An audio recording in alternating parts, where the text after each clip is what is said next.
Well, we have finally reached the day where Five Nights at Freddy's 2 has finally came out. And I have finally seen it now because it is currently December 4th, and I went and saw the movie at 4:30, and now here we are at like 9 o'clock at night, and I have finally seen Five Nights at Freddy's 2. And unfortunately, after all this time, I think it is a little bit of a disappointment. Not like a super big disappointment. Like I don't hate the movie or anything. Don't get me wrong on that. I don't like hate it at all really. But it's just kind of like a bit disappointing because the movie is only 1 hour and 44 minutes long. And when I saw that that was going to be the runtime for the movie, I was like, oh dear, because short movies, they're not usually bad by any means, but it's just kind of like, you could have made the movie longer. And this movie, it has like so much going on in the movie. Like literally, for a movie that's only like an hour and a half essentially without credits, or like an hour and like 35 minutes without credits, it does so much in that hour and 35 minutes that nothing really gets any time to like breathe or anything like that, you know what I mean?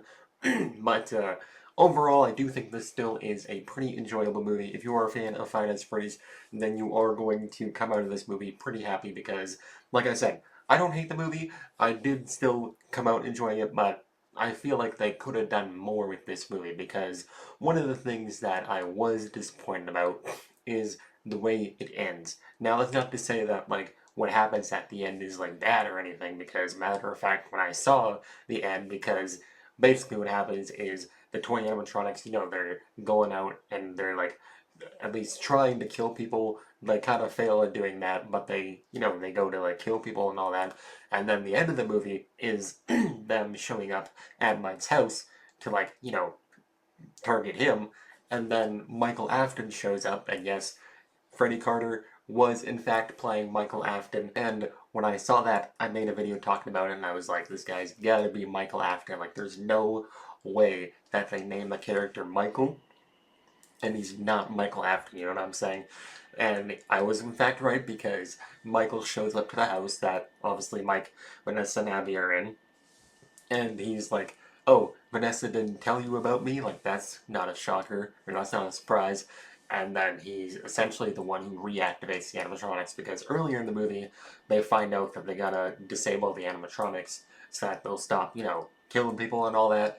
And so that is how Mike ends up back at the FNAF 2 location, or like the original FNAF location, because he's trying to find Abby, because Abby was like, or basically what happens is that Abby goes back to the original FNAF location and she sets the toy animatronics free because Vanessa is essentially like kidnapped by the marionette and she like forces the or she's basically forced to tell the toy animatronics the code so that they can escape because they can't really leave the building. Like they can kill people inside of the building because that is what they do to McKenna Grace and her group of characters, but they can't leave the building without a code. And so Abby shows up to the original location with the fast talker that she actually got from the first movie's location because Mike goes back to the first movie's location because Abby went back there to like try and fix her friends. And they realize that, those animatronics are like nowhere to be seen. And so they're like walking around looking for stuff, and then they come across the fast talker that's just like chilling on the ground.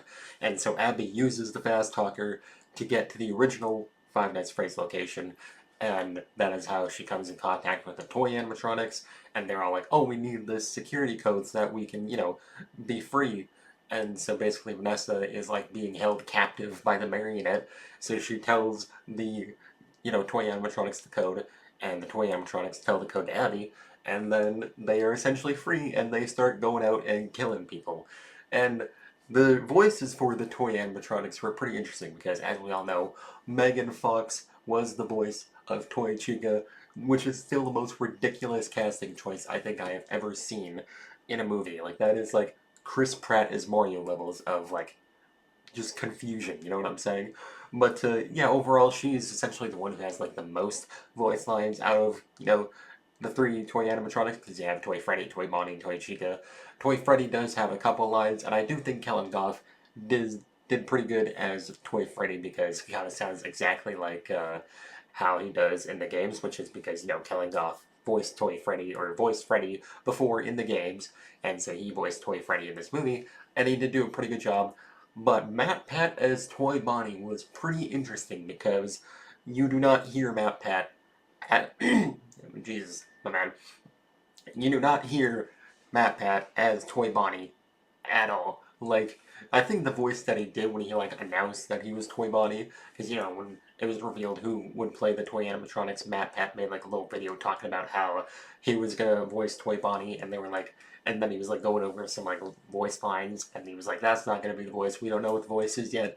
The voice that they settled on, or actually used in the movie, was kind of a bit strange. You listen to that voice and you're like, "That's Matt Pat." You know what I'm saying?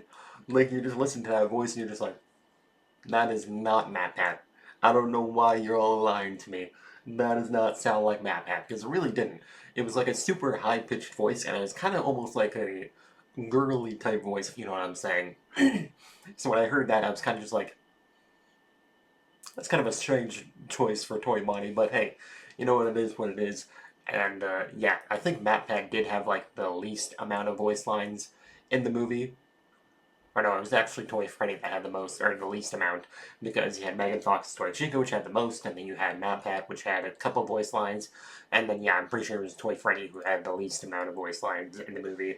But, yeah, overall, they don't really do much. They go, each animatronic essentially kills, one person. You have Toy Chica who kills the teacher because the teacher is kind of being a huge asshole to Abby, and as soon as I saw him on screen, we obviously knew he was going to die from the trailers and all that. But as soon as he started talking in the movie, I was like, oh yeah, this guy is a huge asshole, and get rid of him immediately. And so yeah, he essentially makes fun of Abby in front of Toy Chica, and Toy Chica doesn't take that one bit, and she's like, I'm gonna go have a talk with him. And I was like, bro's cooked, bro's done. This wraps for him. And yeah, she goes and essentially smushes his head between her hands and just kills him. And I was like, damn, they really did that, huh? So yeah, that is essentially the one kill that Toy Chica does. Toy Bonnie doesn't really get to do any kills, or Toy Freddy. It was just Chica that actually killed somebody, whereas Toy Bonnie and Toy Freddy do try to kill people, but they fail at it because they get deactivated by Mike, who, this is another thing that I kind of have a bit of a problem with this movie, is that the first movie is Five Nights at Freddy's, and you have the first movie actually take place over the course of 5 nights, because it is obviously Five Nights at Freddy's. But this movie, there's not a case where it's they spend 5 nights at the original location. They essentially only spend one night at the original location, whereas with the first movie, like I said, it is actually 5 nights of Mike going there and being the security guard. With this movie, they're only there for one night. But to be honest, that one night that they were there at was pretty dang solid, because that is when Mike discovers the withered animatronics, because he essentially thinks that Abby has been you know, to the original location, and he's like, oh, I gotta go try and find her. And then that is when he realizes that he's got to deactivate the toy animatronics and all that before they can kill more people. And so that is when he also discovers the withered animatronics, because the front door to the building is locked, so he can't get in that way. And he can't get in that way. So he goes to the side of the building and crawls through a window that just so happens to be open for the sake of it. And then he discovers the withered animatronics, and he's like, oh, well, that's pretty interesting. And then, yeah, he tries to find Abby, and then he's trying to deactivate the toy animatronics, but then he's getting attacked by the withered animatronics, because the toy animatronics are like, oh, there's a security breach going on, so they gotta, activate the withered animatronics. And that scene went pretty dang hard, I'm not gonna lie. When the withered animatronics' eyes started lighting up, and there's the music going on in the background, I was like, okay, they're cooking with this. They're cooking with this. And then we get the scene of Balloon Boy trying to attack Mike, and Mike's like, nah, I'm not having this, and immediately decapitates Balloon Boy. And when I saw that, I was like, damn. Bro did not use a bat or anything, he just used his bare hands and just snapped Bro's neck. And I was just like, holy moly, Bro's not having it. After, because, you know, the first movie he was being jump scared by Blue Boy and all that, so this time around he was not having any of that. And he just immediately killed Balloon Boy, and I was like, damn. Like, GG's Balloon Boy. And then the withered animatronics immediately show up, trying to, like, attack him, and he uses the Freddy mask, and they're all like, oh, that's Freddy. And they walk away. And then one of the scenes that I thought was actually pretty funny is that we get the scene that we've seen in the trailers of Toy Bonnie, or not Toy Bonnie, of Withered Bonnie breaking through from like the vents where he like smashes the vent down and is like crawling towards Mike.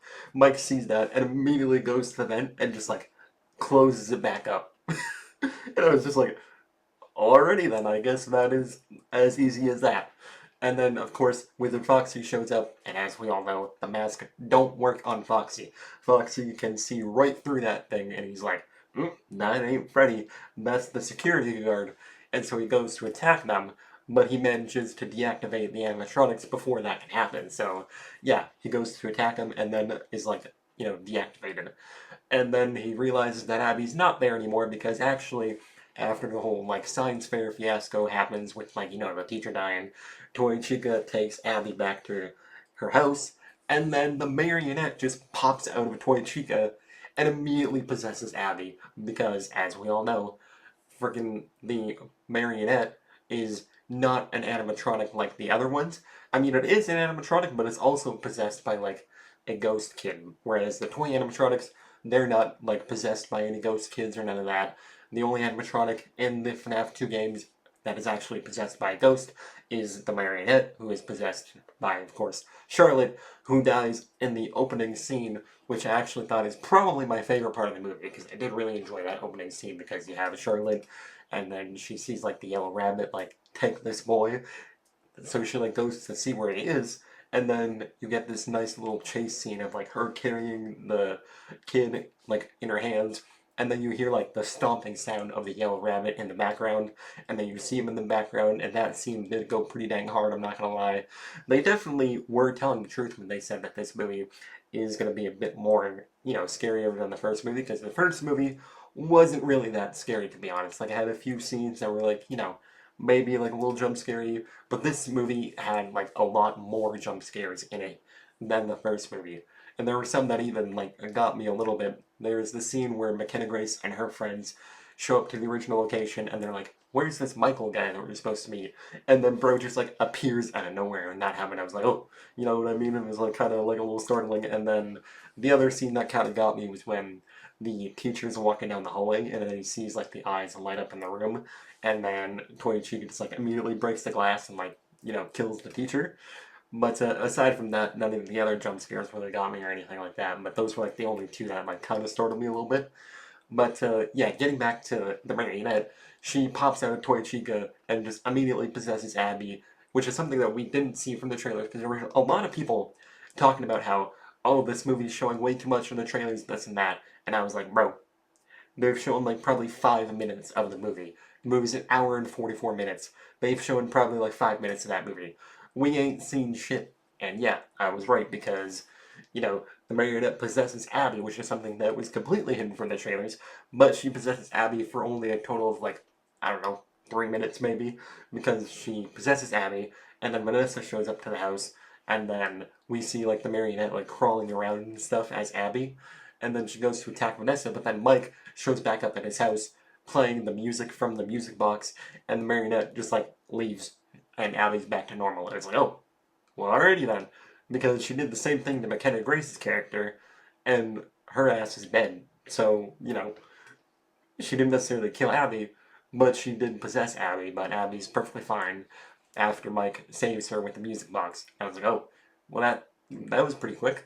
But yeah, that is when, of course, the toy animatronics come to Mike's house and are like attacking him and whatnot because they're obviously reactivated because Michael Afton shows up to the house and he's essentially like talking about how Vanessa didn't tell him about, you know, her having a brother or anything like that, and that essentially makes Mike not really trust Vanessa, which I guess is understandable, you know? She wasn't really, like, telling him everything that was going on in her life, so, yeah. Anyways, the toy animatronics are attacking Mike and everything, and they're like, oh, what are we gonna do? We're essentially cooked. But then, the 4 OG animatronics from the first movie show back up because earlier on Mike's like, oh, I got an idea on how we can defeat these guys. He goes back to the first movie's location and he's like, he just like goes into like the, location and he's just like talking out loud to like essentially nobody because they don't know if the animatronics were there or not. So he's just kind of like talking out loud saying, I don't know if you guys can hear me, but I need your help and all that. And there's no response, so he leaves back to his house to go save Abby, who's been possessed by the marionette. And then the 4 OG animatronics show up to Mike's house, which they somehow knew he was there, which is like, how did they know where to go? You know what I'm saying? But yeah, they show up and they defeat the animatronics, and then they immediately die because they're not programmed to leave Freddy's. So after they leave Freddy's, they just die. And the kid's like, oh, are we gonna see you in heaven sometime soon? You know, the kid who was possessing the Freddy animatronic is like, are we gonna see you in heaven? I was like, bro, y'all done murked a bunch of people back in the first movie. Your asses ain't going to heaven. And they're like, oh, maybe someday, but not anytime soon. I'm like, yeah, that makes sense. Abby's like 11 years old, so yeah, hopefully she's not going to heaven anytime soon, you know what I'm saying? But yeah, one thing that I was kind of disappointed by is how quickly the movie ends. Because like I said earlier, this movie moves so fast that like by the time they defeat the animatronics, like the toy animatronics, that is essentially the end of the movie. Like, you know how the first movie it had like them defeat the animatronics, or like not really defeat them, but it had the building like collapse and everything, and then they left. And then there was also like kind of like that ending of like them in the car, and then they were at their house again, and then it kind of had like a nice ending and all that. This movie, the plot moves so fast that like there's not really an ending. Like the movie just kind of ends. You know what I'm saying? Because after they defeat the toy animatronics, Mike, Abby, and the other guy whose name I'm pretty sure is Theo. I'm pretty sure that's what his name is. They essentially, because Theo is the one who gives Vanessa the ride to Mike's house, and so he shows up after they defeat the animatronics, and he's like, "What's going on?" And they all leave, and the way Michael Afton gets defeated is also kind of convenient, you know what I'm saying? Because he shows up, talks about how Vanessa's been hiding him from Mike, and then he sees the OG animatronics start like attacking the, toy animatronics, and he's like, "Oh hell no, I'm getting the hell out of here." And then as soon as he leaves, he just gets punched in the face by Theo, and that is it. That is essentially the end. So he doesn't really do anything in the movie, which is kind of another disappointing thing. So yeah, he gets taken out, and so Mike and Abby, they leave with Jeremiah or Theo. I don't know if his name is Jeremiah or Theo. I think Theo might be the actor, and he plays the character of Jeremiah. I'm pretty sure that's how it goes. So they leave with him, and then as they're leaving, he like looks at Vanessa and he goes, "Oh, don't talk to me or Abby anymore because I can't trust you because you're hiding stuff from me, this and that." Which kind of comes out of nowhere because they've been friends for like the entire movie, and then just out of nowhere, Mike is like, "Oh, don't talk to us," or anything like that. And so they leave, which I don't know where they're going to because they're already at Mike's house. So it's like, where are they going? Like, are they going to Jeremiah's house? That is probably where they were going because, like I said, they're already at their own house. So it's like, where are y'all going? You know what I'm saying? So, anyways, they leave, and Vanessa's sitting there at the front door all sad and whatnot. And then the marionette, who did not get defeated, by the way, because remember, Mike just played the music box, so she just left, she didn't really, die or anything like that. The marionette comes back, possesses Vanessa, and that is the end of the movie. And I'm just like, oh, well, already then, that's the end of the movie, I guess. Like I said, it doesn't really have an ending, the movie just kind of ends. But I'm not gonna lie, the last scene of Vanessa getting possessed and turning into Vanny was pretty dang hype, because, when it was announced that Vanessa would be in the first Five Nights at Freddy's movie, I was kind of like, Vanessa? She's not a character until like Security Breach, so what is she gonna do in this movie? But it makes sense because they're building towards Vanny, and so Vanny is gonna be a part of the third movie. When I saw that, I was like, ooh, that was pretty hype, I'm not gonna lie.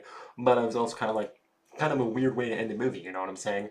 But the thing that got me the most hyped was that post-credit scene, which was, of course, you have two random dudes who show up to the original, or the first movie's location, and they're like, oh, we gotta get these, props and stuff for our horror attraction. And when I heard that, I was like, oh, they're doing the Fazbear's Fright storyline from Five Nights at Freddy's 3, because as we all know, Five Nights at Freddy's 3 had the whole, like, Fazbear's Fright storyline where it was some dude who, like, made this horror attraction of the FNAF, like, lore and stuff.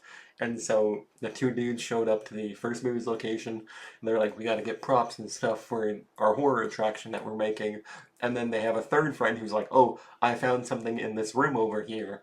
And they're like, oh, so they wrap it up in plastic and then they leave, and then it cuts to what was shown in the plastic, and it is our boy Springtrap, aka William Afton. When I saw that, I was hella hyped because, as we all know, the only animatronic that's like actually there in Five Nights at Freddy's 3 is Springtrap, aka William Afton.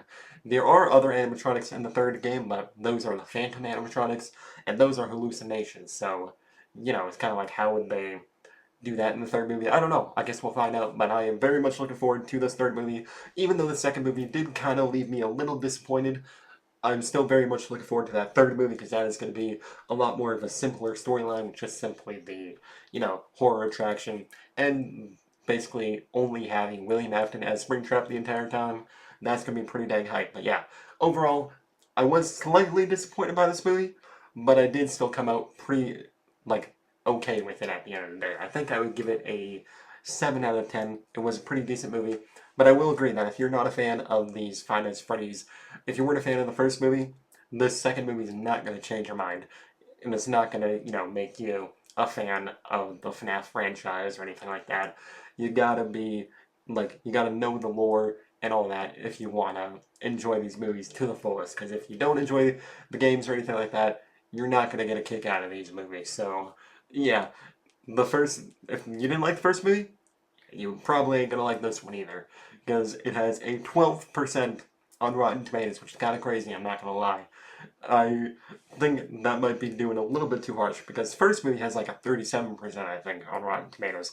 So the fact that this movie currently is at 12% is kind of crazy, I'm not gonna lie, but it'll probably go up a bit more once the movie actually comes out, because it is December 4th, not December 5th, which is when it comes out fully, so tomorrow it'll probably go up a little bit, hopefully up to like a 20% or something like that. But yeah, I think 12% is a little bit harsh, but that's just my opinion. There's actually two things that I forgot to talk about during this review, and one of those things is Skeet Ulrich, and that's because he doesn't really do a whole lot in the movie. He's only in like one scene, and that is where Mike goes to his character to like find information about where Abby could have gone, because he doesn't know about the original location, because he's like, oh, Abby's gone, she might be here, like, where is his place?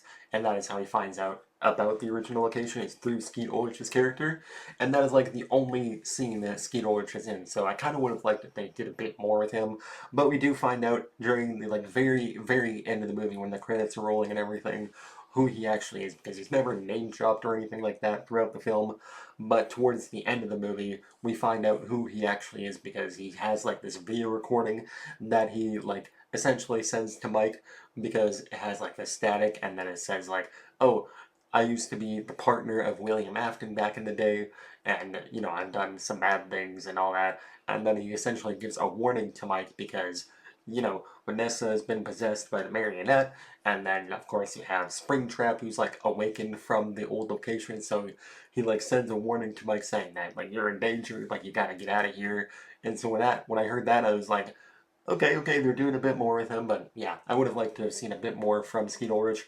And also another thing that I totally forgot to mention in this review is during the scene of Vanessa's nightmare, we get a look at a really interesting animatronic, and that is Circus Baby, because, during the promotions and everything, the director of Five Nights at Freddy's 2 was talking about how there's one animatronic that they're hiding from the trailers that people are going to lose their minds over, and everyone thought that she was talking about Springtrap and all that, but she was actually talking about Circus Baby from Sister Location. When I saw that on the screen, I was like, holy moly, it's frickin' Circus Baby, you know what I'm saying? And she did look pretty dang solid, but yeah. Anyways, back to the review. Yeah, that's essentially all for this movie review, like I said. Was a little bit disappointed, but at the end of the day, it is still a pretty solid movie to say the least, and it's got me hella hyped for that third movie, which I cannot wait for. So yeah, that's going to wrap it up for this movie review. We are only 53 subscribers away from 700, we're at 647. So if you haven't subscribed yet, make sure you subscribe, and you guys let me know what you thought of Five Nights at Freddy's 2, and if you're looking forward to that third movie, because I cannot wait. Hopefully it comes out in 2027. But yeah, that's going to wrap it up for this video. I'll see you guys in the next one. Peace out.